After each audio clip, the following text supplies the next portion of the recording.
Assalamualaikum warahmatullahi wabarakatuh. Izinkan saya membuka dengan satu pertanyaan. Bayangkan Anda harus memindahkan sekitar 400 juta ton barang setiap tahunnya, melewati laut, melewati dermaga, melewati tangan ratusan perusahaan dari puluhan negara yang berbeda. Dan semua itu harus berjalan tanpa henti 24 jam sehari, 365 hari dalam setahun. Bagaimana Anda membayangkan bisa mengolah seperti itu? Itulah tantangan nyata yang dihadapi oleh Port of Rotterdam setiap harinya. Dan jawabannya bukan sekedar kerja keras manusianya, melainkan sebuah revolusi digital yang mengubah cara pelabuhan beroperasi dari akar hingga ujungnya. Hari ini saya akan berbagi tentang bagaimana Port of Rotterdam, pelabuhan terbesar di Eropa, berhasil melakukan transformasi digital yang luar biasa ini. Dari sistem manual yang penuh hambatan menjadi smart port berbasis IoT, kecerdasan buatan, dan digital twin. Mari kita mulai dari mengenal pelabuhan ini secara mendalam terlebih dahulu. Port of Rotterdam terletak di muara sungai Rhine dan Maas di kota Rotterdam, Belanda. Luasnya mencapai 12.000 hektar dengan bentangan 40 km, lebih panjang dari jarak Surabaya ke Sidoarjo. Dari luasan itu, lebih dari 900 perusahaan beroperasi setiap harinya. Dari terminal peti kemas, kilang minyak, pabrik petrokimia, hingga perusahaan logistik multinasional kelas dunia. Status kepemilikannya menarik, 70,8% dipegang oleh pemerintah kota Rotterdam sendiri dan 29,2% oleh pemerintah Belanda. Artinya, ini adalah perusahaan negara yang dituntut menguntungkan secara bisnis sekaligus menjadi aset strategis nasional. Sebuah posisi yang sangat mirip dengan Pelindo di Indonesia. Setiap tahun, pelabuhan ini menangani lebih dari 400 ton kargo dan menerima 30.000 kapal besar. Rotterdam adalah pintu gerbang perdagangan bagi lebih 500 juta penduduk Eropa. Dan justru karena skala dari yang peran sebesar itu, transformasi digital bukan sekedar pilihan, melainkan keharusan mutlak. Yang membuat Rotterdam sangat penting di sini bukan hanya volume kargonya, tetapi juga posisinya dalam rantai pasok global. Sebagai besar barangnya masuk ke Eropa dari Asia atau Eropa, Amerika dan Timur Tengah pasti akan melewati pelabuhan ini sebelum didistribusikan ke negara-negara lainnya. Selain transportasi laut, Rotterdam terhubung langsung dengan jaringan kereta api, jalan raya, dan jalur sungai Rhine yang menjadi tulang punggung distribusi logistik Eropa. Karena itu, jika terjadi keterlambatan sedikit pun di operasionalnya, meskipun itu hanya beberapa jam saja, dampaknya dapat dirasakan hingga ke industri manufaktur dan pusat distribusi di berbagai negara. Kondisi tersebut menjelaskan mengapa Rotterdam harus terus mencari cara untuk meningkatkan efisiensi ketika volume perdagangan dunia terus meningkat. Pendekatan operasional konvensional sudah tidak lagi cukup untuk mengolah kompleksitas yang ada. Tentunya sebelum era digital ini, Port of Rotterdam bukan gambaran pelabuhan yang efisien seperti sekarang. Ada 6 masalah besar yang pernah menghantui di operasinya. Masalah pertama adalah yang tentu kita mungkin sering dengar di mana-mana, yaitu tentang kemacetan dan antrian kapal. Tanpa sistem prediksi kedatangan yang akurat, kapal-kapal besar bernilai jutaan dolar harus menunggu berhari-hari sebelum bisa merapat ke dermaga. Setiap jam keterlambatan berarti kerugian langsung bagi seluruh atau rantai pasoknya. Yang kedua, efisiensi pengolahan kargo. Pencatatan manual membuka celah lembar bagi kesalahan datanya. Kontainer bisa menghilang dalam sistem hanya karena salah ketik nomor seri. Ketiga, visibilitas yang sangat terbatas. Apa yang dimaksud di sini? Yaitu pelanggan tidak tahu di mana kargo mereka berada sampai barang sudah tiba. Ini sangat merusak kepercayaan dan kepercayaan pelanggannya. Tentunya masalah keempat di sini yaitu koordinasi antar stakeholder yang kacau. Dengan ratusan perusahaan yang beroperasi dalam satu kawasan, komunikasi via telepon dan teks menciptakan bottleneck informasi yang menghambat semua pihak. Tentunya. Kemudian masalah kelima yang pernah dihadapi, pemborosan energi tanpa monitoring yang memadai. Jika kita perhatikan lebih dalam lagi, hampir seluruh masalah tersebut sebenarnya berakar pada satu hal yang sama, yaitu kurangnya data real time yang dapat diakses bersama oleh seluruh stakeholder. Pada saat itu, masing-masing pihak bekerja menggunakan sistemnya sendiri. Operator terminal memiliki data sendiri, perusahaan pelayanan memiliki data sendiri, dan otoritas pelabuhan memiliki data yang berbeda lagi. Akibatnya apa dari hal tersebut? Akibatnya sering terjadi keterlambatan informasi, perbedaan data, dan kesalahan koordinasinya. Dalam industri logistik modern, informasi yang terlambat seringkali sama halnya dengan barang yang terlambat. Karena itu Rotterdam menyadari bahwa solusi yang dibutuhkan bukan sekedar menambah infrastruktur fisik, tetapi membangun sistem informasi yang mampu menghubungkan seluruh ekosistem pelabuhannya. Dan yang terakhir, yang keenam, akibat dari semua itu, biaya operasional yang membengkak dan menggerus daya saingnya.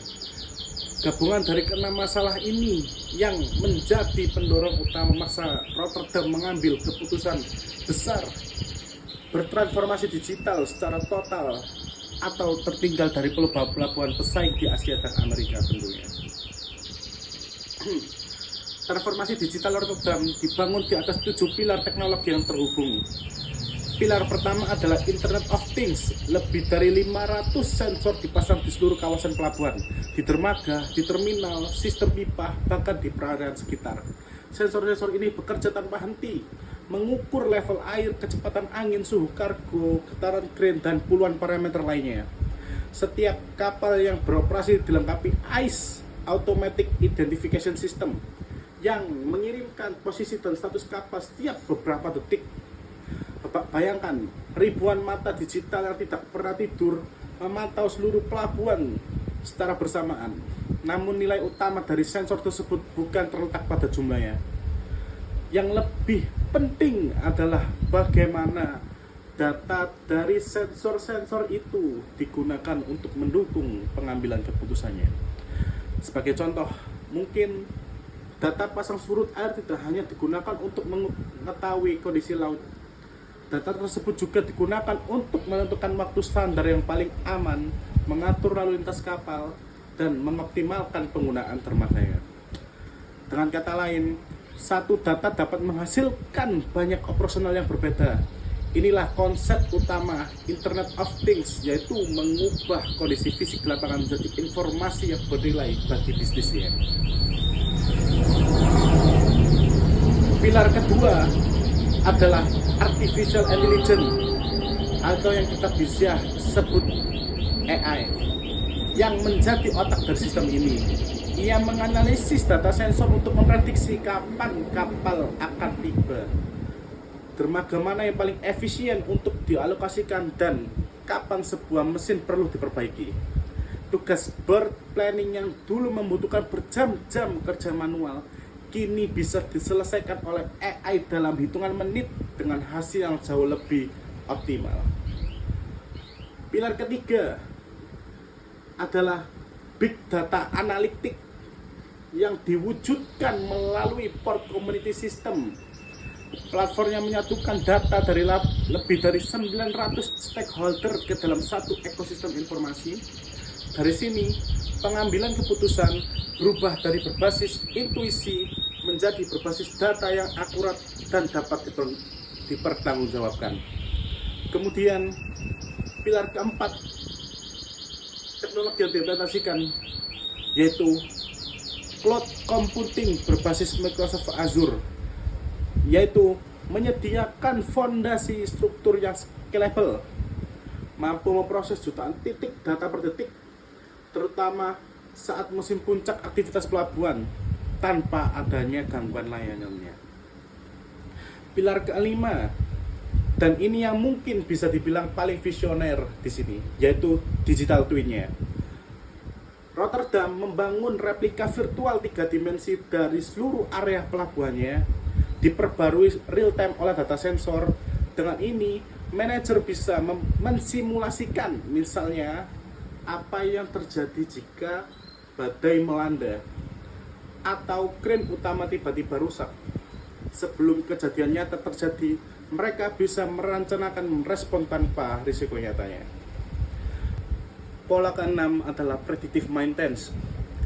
Sensor getaran dan panas pada peralatan berat menganalisis pola kerusakan komponen secara terus-menerus. Hasilnya, perawatan dijadwalkan sebelum kerusakan terjadi, menurunkan unplanned downtime hingga 25%. Dan pilar ketujuh, smart fleet management, mengoptimalkan armada kapal tunda dengan GPS dan AI, teman. Termasuk uji coba autonomous vessel untuk tugas-tugas inspeksi. Jika kita melihat implementasi ini melalui lensa akademis, seluruhnya mempresentasikan ketujuh konsep supply chain 4.0 yang dirumuskan oleh Vol pada tahun 2015 dengan sangat-sangat sempurna. Dari digitalization, proses manual dikonversi sepenuhnya ke format digital dan terkoneksi secara real time. Autonomization, AI menjadi pengambil keputusan operasional secara otonom dan alokasi dermaga hingga penjadwalan perawatan. Transparansi, Port of Communities sistem memberikan visibilitas penuh kepada semua pihak dalam rantai pasok. Tidak ada lagi informasi yang tersembunyi di silo-silo organisasi. Mobility, manajemen bisa memantau seluruh organisasi dari mana saja dan kapan saja melalui dashboard cloud. Modularization, sistem dirancang secara modular sehingga dapat dikembangkan bertahap tanpa menghentikan operasional yang sedang berjalan. Network collaboration, lebih dari 900 mitra terhubung dalam satu ekosistem digital yang menciptakan nilai kolektif yang tidak mungkin dicapai sendirian. Dan socialization, peningkatan kapasitas SDM digital dan keterlibatan aktif komunitas pelabuhan memastikan teknologi benar-benar diadopsi bukan hanya di pasar.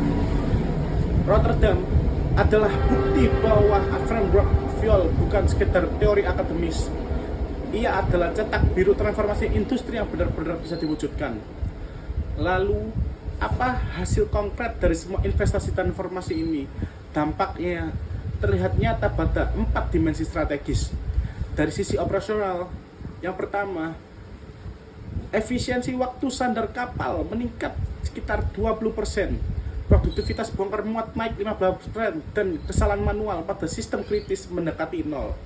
Pelabuhan ini beroperasi lebih cepat, lebih akurat dan lebih andal dari sebelumnya, dan itu artinya lebih banyak kapal yang bisa dilayani dengan kapal infrastruktur yang sama. Dari dimensi sustainable proses, emisi CO2 yang berhasil ditekan sekitar 30% menuju target tahun 2030. Konsumsi energi jauh lebih efisien, dan Rotterdam meraih pengakuan internasional sebagai Green Port. Ini membuktikan bahwa keberlanjutan lingkungan dan profitabilitas bisnis tidak harus saling bertentangan. Dengan teknologi yang tepat, keduanya bisa berjalan beriringan. Pada dimensi konsortia dan collaboration, ekosistem 900 lebih mitra yang terhubung lebih dari menciptakan nilai-nilai jaringan yang bereksponensial. Rotterdam bahkan berbagi platform data dengan pelabuhan-pelabuhan besar di Eropa lainnya seperti Hamburg dan Antwerp, menciptakan rantai pasok kawasan yang lebih efisien tentunya. Dan yang paling relevan secara konseptual, perjalanan dari industri 4.0 menuju industri 5.0, Rotterdam telah melewati fase otomasi murni khas industri 4.0-nya dan kini bergerak menuju kolaborasi cerdas antara manusia dan teknik mesin, di mana AI memperkuat kapabilitas manusia, bukan menggantinya. Inilah esensi industri 5.0 aslinya, teknologi yang berpusat pada manusia, berkelanjutan dan berdaya tahan. Sekarang, mari kita telusuri bagaimana data mengalir dari sensor fisik di lapangan hingga menjadi keputusan bisnis yang nyata dalam 5 tahap terintegrasi.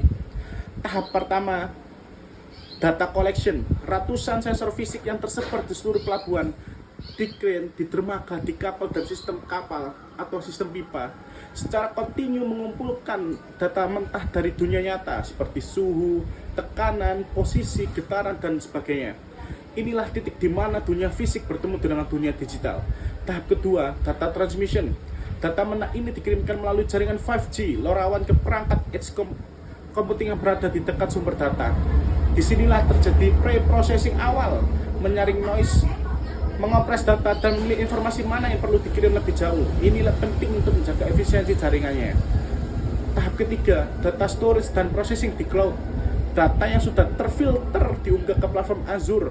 Disinilah Big Data dan Engine bekerja, memproses terabyte data dari ribuan sumber secara simultan, menyimpan riwayat bisnis, historis, dan menyiapkan dataset yang siap dianalisis. Tahap keempat, AI Analytics. Algoritma machine learning mengolah data ini menjadi insight yang actionable, bukan sekadar angka, melainkan prediktif bermakna. Dan tahap kelima, yaitu business decision. Semua insight ini disajikan melalui dashboard real time kepada operator dan manajer. Mereka membuat keputusan, alokasikan kapal ke dermaga mana, kirim tim maintenance kemana, dan kapan jendela operasi yang paling optimal untuk bongkar muat berikutnya. Keputusan yang dulu butuh pengalaman bertahun-tahun dan naluri intuitif, kini didukung dengan data yang presisi. Seluruh siklus 5 tahap ini berjalan dalam hitungan detik hingga menit, menjadikan Port of Rotterdam adalah salah satu operasi logistik yang paling responsif dan cerdas di dunia saat ini. Bapak dan Ibu sekalian dan teman-teman sejawat saya, perjalanan digital Port of Rotterdam mengajarkan kita 3 pelajaran besar yang layak kita bawa pulang. Pelajaran pertama yaitu digitalisasi bukan pilihan strategis. Ia itu hanya adalah syarat kelangsungan hidup dalam era persaingan global. Pelabuhannya tidak bertransformasi tidak hanya akan tertinggal, mereka beresiko menjadi tidak relevan dalam rantai pasokan internasional yang semakin didominasi oleh sistem cerdasnya. Pelajaran kedua yang bisa kita ambil di sini adalah transformasi digital yang sukses membutuhkan ekosistem, bukan hanya teknologi. Rotterdam tidak berhasil karena memasang sensor dan AI-nya.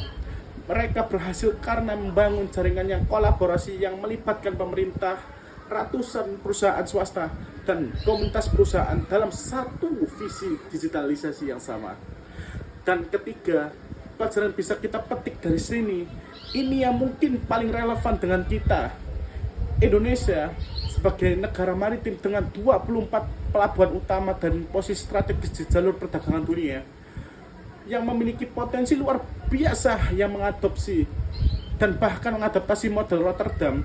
Langkah pertama yang paling kritis adalah integrasi data antar pelabuhan, investasi bertahap pada sensor IoT, dan pembangunan platform kolaborasi digital seperti Port of Community System yang menghubungkan seluruh ekosistem logistik nasionalnya. Smart Port bukan hanya mimpi masa depan yang sangat jauh. Ia sudah beroperasi hari ini di Rotterdam. Dan satu-satunya pertanyaan tersisa bagi kita sekarang adalah, kapan Indonesia memulai perjalanan yang sama, teman-teman? Jika kita kaitkan dengan Indonesia, sebenarnya peluang penerapan konsep Smart Port sangat besar sekali. Indonesia merupakan negara kepulauan dengan ribuan pulau yang sangat bergantung konektivitas logistik lautnya. Pelabuhan-pelabuhan besar seperti Pelindo, terutama di Tanjung Priok, Tanjung Perak, dan Makassar, sudah mulai melakukan digitalisasi, namun tantangan terbesar masih pada integrasi data antar pelabuhan dan antar stakeholder lainnya.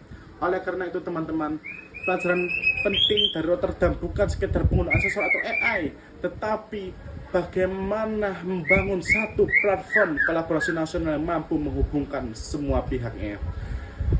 Mungkin sekian itu yang bisa saya sampaikan. Terima kasih atas perhatian dan waktunya. Assalamualaikum warahmatullahi wabarakatuh.